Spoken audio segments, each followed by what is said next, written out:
Hey guys, welcome back to the channel. In today's video, we're taking a look at whether the new ChatGPT Atlas Browser is actually worth the hype. So let's dive in.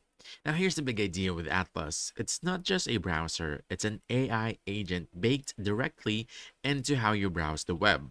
Once you log in with your ChatGPT account and import your tabs from Chrome or Safari, Atlas can actively do things for you, not just answer questions.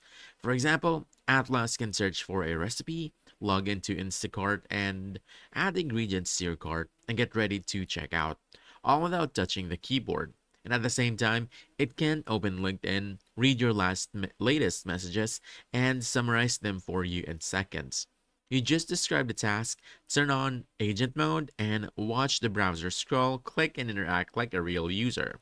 What really makes Atlas stand out is memory and context.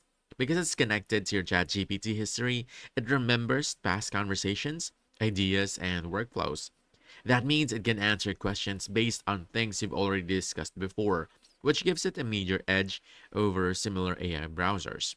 Now, there are trade offs. Agent mode can access logged in accounts if you allow it, so security and trust are things you'll need to think about.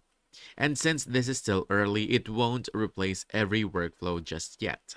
So, is ChatGPT Atlas worth the hype?